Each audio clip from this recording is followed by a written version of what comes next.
Because in fact, without a cultural history, without a cultural memory, there can be no cultural history.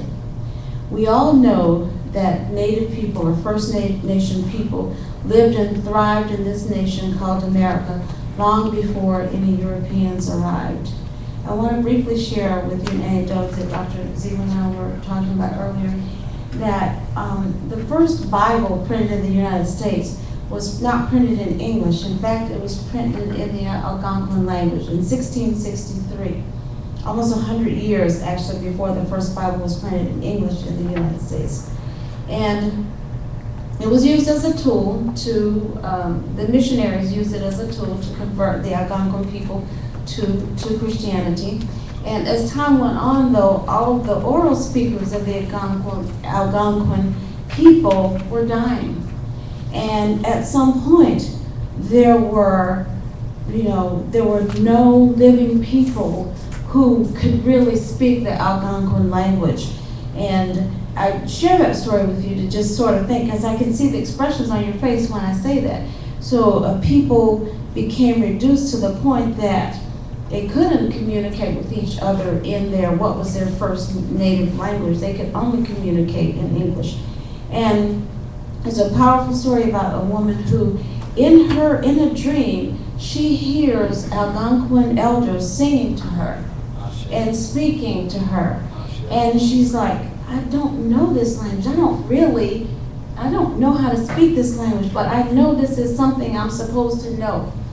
And because she did do that, I'll give you the brief version of it, she eventually was able to start a movement that resurrected that language. So I share that with you in the context of everything that Dr. Ziegler is going to share with us today, to remember how important cultural memory is, and remember what an important part of cultural memory language is. And lastly, I just want to speak briefly about Mr. Emory Campbell. I'd be remiss not to mention him as we're talking about this part of the country. Many of you may have heard this story before, but I'll share it briefly. He is one of my linguistic and cultural heroes. He is a person who has done so much to promote the Penn Center and promote the culture of the Gullah people. And Mr. Campbell was the valedictorian of his senior high school class. And he has a very authentic, what we would call Gullah accent. And he tells the story, even today now, he's probably in his 70s, would you say? Maybe late 70s, say 71. And he tells the story of how when he was about to graduate from high school, and he had been selected as a valedictorian, he was called by some of his teachers, and he was told that he would not be able to deliver the valedictory speech. And the reason he was told he would not be able to deliver the valedictory speech was because he didn't speak proper English. This man is 71 years old, but I promise you, if he were here today, or if you were ever in his presence and he tells you the story, you will see that 18-year-old person again in his eyes as he describes how painful it was to him to have that happen to him because he didn't speak, quote, proper English. So I'd like for us to keep all of that in context today as we talk about the history and the language of the Gullah people. And I'd like to introduce Dr. Umoja, who is the head of the Africana Studies Department at Georgia State University, a historian and often a collaborator here with us at the Ogden Avenue Research Library, so we're very happy to welcome him again. And I'd like to turn the program over to two of them.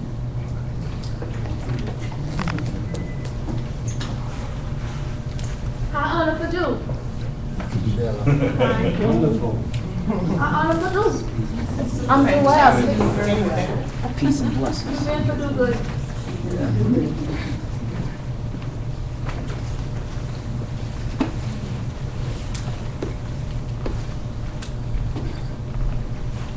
I am truly honored to have been invited by the Auburn Avenue Library to come and talk about a passion that is in my heart and in the hearts of many of our people.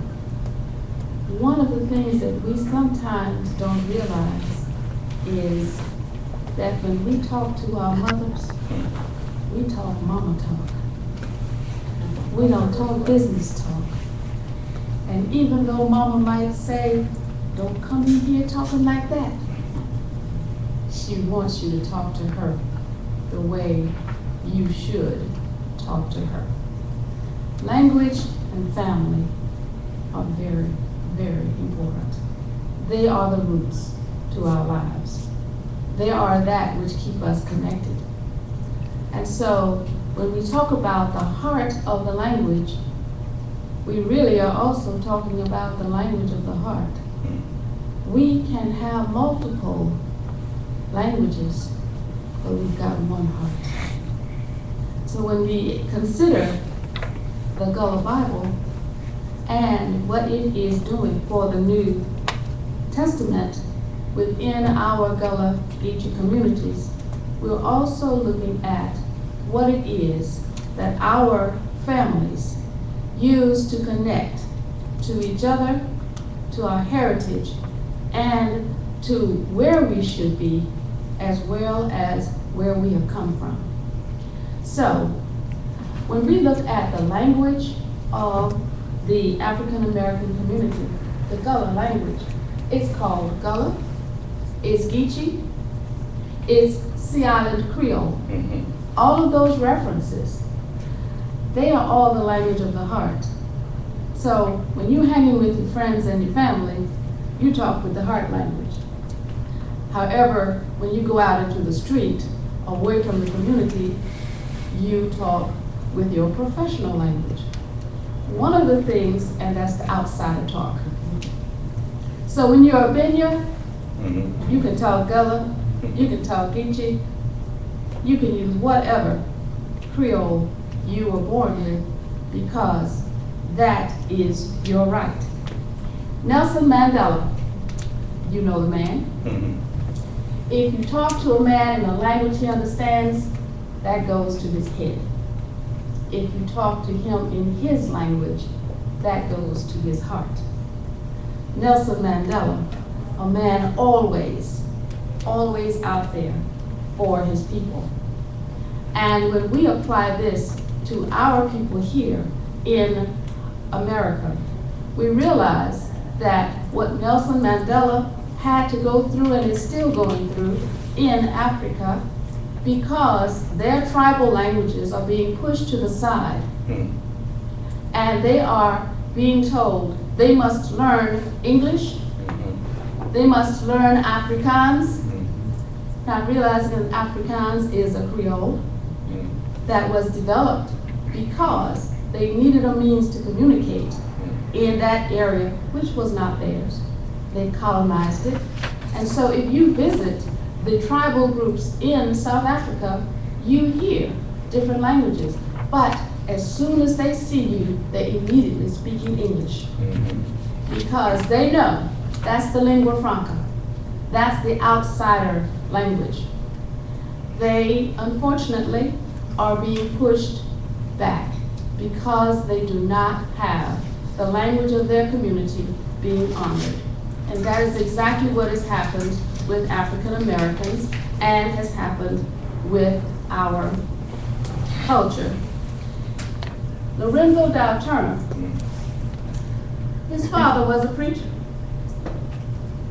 We don't know that. We know Lorenzo Dow Turner as a linguist. But his father made sure they had as strong an education as possible. He was named for Lorenzo Dow, who was a 19th century evangelist. Not a preacher as we think of it belonging to a church, because he was too radical. And he was not an African American, but he was definitely pro-African American. And because of his influence on that Turner family, Reverend Turner named their son Lorenzo Dow Turner. And Lorenzo Dow Turner became a prophet, because in 1929, he was introduced to the Geechee Gullah language by a student at South Carolina State College at that time. It's a university now, in Orangeburg, which is my hometown, the college that I graduated from. And he was learning from his students. But the one thing that we don't realize was that his students talking in this way actually made him connect with his North Carolina heritage. That coastal region, we don't think of the Gullah Geechee as going all the way into North Carolina, but it does. And so when he was hearing these young people talking, that reconnected him to his community, and he wanted to know more about it. And so he began doing his studies. And for the next 20 years, most of the time on his own dime and nickel. Other times, trying to get support, he became a part of the Linguistic Society of America because it was doing formal studies. And at the time of his work, English had to develop and establish itself as a strong language in America. And so the Linguistic Society of America was on the project of doing that, and when they were interviewing and talking with African American people in the coastal regions, they decided that they have an English heritage. The words that they were using were English words. But they didn't see any evidence of African heritage. It's just that their pronunciations were a little off. Their syntactic elements were a little off. So they just didn't have the strength, but obviously they came from an English strengthened background. No evidence. That was not really the case.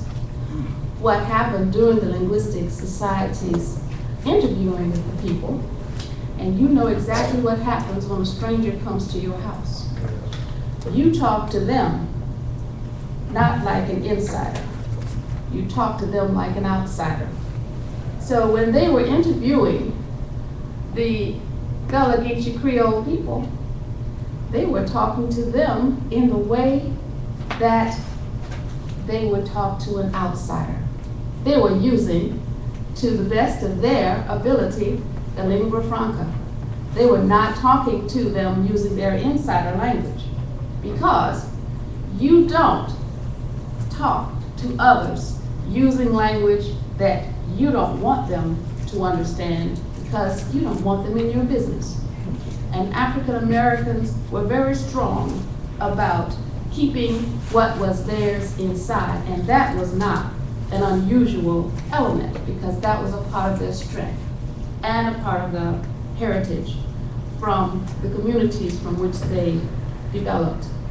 We don't think about that, but it is very important that Lorenzo Dow Turner, let's go back to that one, and when the Smithsonian gave their tribute to Lorenzo Dow Turner, that cultural linguist, it was a full year. In fact, longer than they had expected, because they were getting so much attention from many people. And the Gullah Geechee shouters were invited to come for the closeout program, the Georgia Gullah Geechee shouters, because they were still, and still are, promoting the cause of the Gullah Geechee people and are using the language, even though the director, Griffin Lotson, said that he was told as he was growing up, don't talk Geechee.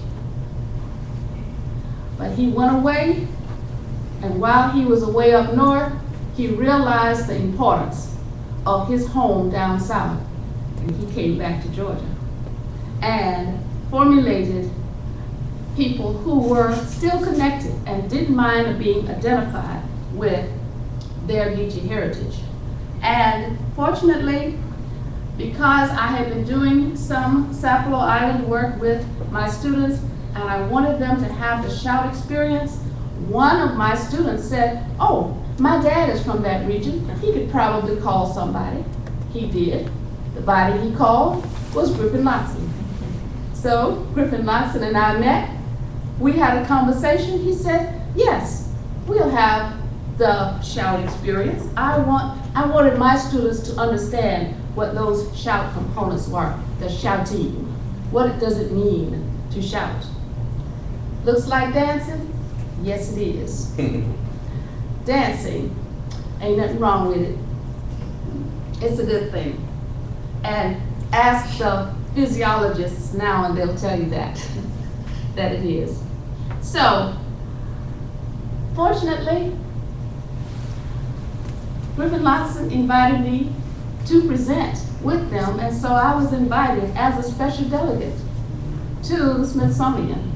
And so I gave a presentation there as well, and I felt really great to be a part of that experience because people from all over the United States had come to witness and be a part of that. And the shouters are still doing well, and they were here in Atlanta during the Black History Festival at the National Archives so that they could share that experience. So when we see how all of this moves, why is it that we're on the outside? So when we go to must take care of the root or heal the tree, we are talking about that which is natural to each of us, that which is natural to all of us. Our tree is our family. Our root is the heritage of our family. So Turner's 1949 publication was a way of recognizing that because he established a linguistic foundation for the Africanist hypothesis that is now a part of anthropological studies. And it provided sound evidence for the origins of Black English. All of us college-educated people, how many of us were introduced to Lorenzo Dow Turner's work while we were in college? Were introduced to elements of the Creolist hypothesis when we were taking language courses, English language, or history courses? So when we think about this background, what happens? So when we go into the study of what happens in the culture, we actually are going into the heart of language because language is in our heart. So when we go into the heart of the language, we're going into vocabulary, pronunciation, the grammatical structures. Creole is a combination of all of these, just as any language is. So to be called Creole is not an insult. If you don't take it like an insult, it won't be like one. So those of us who can go back to 1968 and James Brown, say it loud, I'm Black and I'm proud. Your mamas would not accept Black because Black was a derogatory term. How did we become Black and feel good about it? We took it over. So when you take it out of their mouths, they can't get it back. Language is a tangible intangible. We can grab it, but we can't keep it. So when we go into the heart of a language, then we have to actually look at what it is that makes a language survive. It is the people and their connection to what happens with it. So Virginia Mixon Garrity, she wrote this work, among many others, Gullah for Honor, and a guide to the Gullah language, published by the San Lapa Press in Orangeburg. So when she wrote this, she had already transformed Porgy and Bess from the lingua franca into the Gullah language. So we now have Porgy written in Gullah. Ask your teachers if they will introduce it in their language literature classes for that. But 1997 is when this book was published. You noticed that's the year of the Ebonics controversy across the country. And we have African Americans right now who say, oh no, Ebonics is a bad thing. Somebody told them. The somebody told you wrong because the somebody wanted you to believe it that way. So when we go into the heart of the language, we actually look at several components. The writer of this is a native of a South Carolina island. She is not African American, but she's a writer and an outspoken defender of the Gullah language. She has authored multiple works using the Gullah language, poetry, and drama. And when she did that, she actually was going into the heart of the language because she said she was awakened by the language going into her heart. She heard it being sung by the lady who was taking care of her grandmother's kitchen. She heard the words. She wanted to know more about that. And so she went to her and talked with her. And she was captivated by the speech. There was something about it that she just couldn't let go. And one of the elements is the poeticness of it. African American language is very rhythmic and melodic. We have components in it that we don't think about. And so when she was using this Creole, that's what she was doing. So she wrote this introduction to the Gullah Bible because she says it's intended for everybody. It's not just for her. She's actually giving back to them what they've given to her. She studied this. And the one thing that she established, as well as many others who are linguists, is that when you are a part of a community, you learn the language. You acquire the language of the community. Language is not based on race, no ethnicity. It is based on your community. And so anyone who has grown up in a Sea Island community speaks the language of that community. So you don't have to be black to speak Gullah. You just have to be a part of the Gullah community and have interaction with them. And so there are many who are and have been, and fortunately for the Gullah Geechee people in South Carolina, they're the ones who have been the strongest proponents of keeping the language, preserving it in multiple means, and promoting it.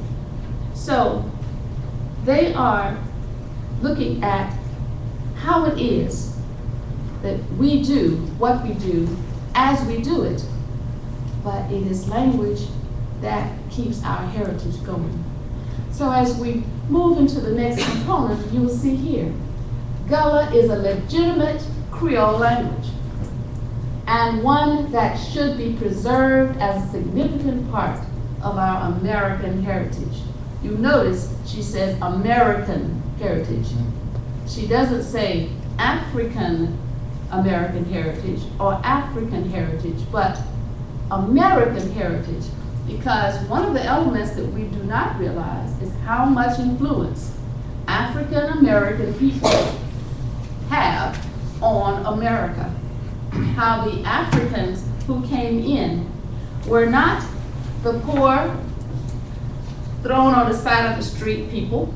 They were actually the leaders in their communities. And in battles, who are the ones that are attacked? Not the ones on the side, but the leaders. So when they are taken over, they need to be moved out of the way in order for the victor to have control. So many of these community leaders were sent as enslaved servants because they needed to be moved out of the picture. So when we look at some of the ways that she put together the components from that, she said, let's go through and put it into terms that you use. And I pulled family terms. One of the things that we hear now used a lot is chillin'. We don't think of chillin' as being a Gullah Geechee term, but it is. A pronunciation feature that simplifies the language. You've got all the components in there you need, and it makes it work without a problem. The other element, and when some of you were sent to school and said, don't say chillin', say children, then you started saying churn. You still made it your own language by saying churn instead of children. To say churn, that's pretty good. But one of the things you were also doing is putting stress on that single syllable because that is a part of the rhythm in our language. We do use stress. And other languages, of course, have stress, but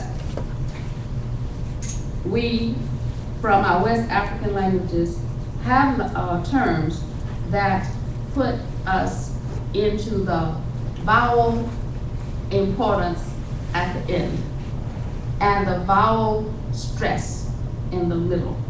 So we speak in a way that comes forward as sounding musical, and that is why so many of our early ancestors were doing all of these musical things, and everybody loved it. But what happened? Somebody else took the music over, had a great time with it, and we don't think anything of it. But music from our African heritage made this country. And so when we put those elements together, that guide that she gave us, the Gullah for Anna, and other works may or may not be accessible to many people.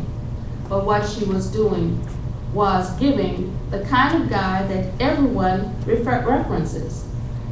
If a child says, oh, Mom, that's fine. Mama might say, is that word in the dictionary, baby? Because if that word ain't in the dictionary, that ain't no real word. However, we make real words all the time because they have form, function, and meaning. When Virginia Garrity made that dictionary, she was giving authenticity, giving a document of authenticity, because then you could talk and say, yeah, it's in the dictionary. I got a dictionary. It's right here. So when we claim it like that, that's one of the components that goes into this study with the New Testament. Because the Gullah Bible, the New Testament translation, it presents the material that actually sounds like the Gullah language at the same time that it is being read by Gullah people. But because we are all trained in reading the King James Version of the New Testament, it is placed in the margin. But this translation is not based upon the King James Version. It actually goes back to the Greek version, from which the King James Version was a translation of. And see, they're placed side by side so that you can read the King James Version, and then you look at the Gullah version, and you begin to see the correlations. So, the New Testament in Gullah, that is another confirmation that this is a real language. How can you expect to be a person who follows the word and you are not looking at this word guide? And when I say the word, I mean the holy word. And so this Gullah Bible is an indication of that. So you'll notice it gives the table of contents, and it shows the Sea Island translation team in cooperation with the Wycliffe Bible translators as being those who worked with this for more than 20 years. Published in 2005, it began, however, in the 1980s and really before that, and under the influence of the work from Lorenzo Dow Turner as well. It took a long time to do that. So the preface to the Gullah Bible says it recognizes Gullah also as Geechee and Sea Island Creole. And then it gives the information about the translation and how the spelling is used in the Gullah New Testament so that it's practical orthography. And orthography is the term that means spelling principles. When we think of spelling in English, we need to give that some more attention because spelling in English is quite complex. However, if we look at spelling in the Gullah Bible, we will notice that it is not complex, as we can actually get new references and see how it follows consistently with that. So when we look at the components of the language, just the first book from the Gullah Bible, the good news about Jesus Christ, will Matthew write. The good news about Jesus Christ, will Matthew write. You don't have a problem understanding what that is. So some of the words, no changes here except maybe some reflecting pronunciation differences. Look at the proper names. Jesus. When you say Jesus Christ, everybody understands when you say Jesus Christ, who I'm referencing. But you notice the Z in Jesus becomes duh. And if we go through and see the others, we'll notice that that is a consistent pronunciation. It does not change. And it places Christ there. There's Abraham, King David, Isaac, Jacob, Judah. No differences in the pronunciations because of the sound patterns. Then we get to Perez, and it becomes Pere. It becomes Perez. Because the P-H-E-R-E-S, Perez, we have pa, we prefer pa to fa in these opening positions. So the pronunciation, Perez, or the term Perez. But how many people who are readers of the King James Bible would ever get Perez anyway when they look at it? So the element here is where the fa becomes pa. There is a fricative becoming a stop, just as the za in Jesus became a duh, fricative to stop. Then, and you notice the stress on the second syllable here with the zest. So common family names are in here. Father, mother, father, mother. The fricative the becomes the stop the. So father and mother, there, we don't have a problem. And when we hear children talking, they automatically say father, mama, daddy, mother, mother, father. Why? Because the duh sounds are the first sounds but they also sounds that are significant to how we place our meaningful units together.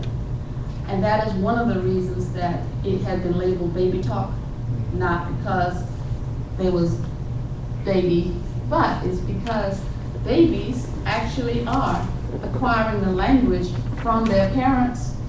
They're not imitating, they really are picking up the sounds, they're putting together in meaningful units, and they're coming forward with what they can produce. The languages that we produce have patterns. So if we look at some of the other common family verbs, the begat. The King James Version uses begat. Now begat, it's not actually an English word, but it's one that the English has taken over. And it's used in the King James Version. But been the father of. So when so David been the father of Solomon. But the verse says begot. David begot Solomon. So what does that mean? Begot. But when we say been the father of, that's very clear. Very straightforward.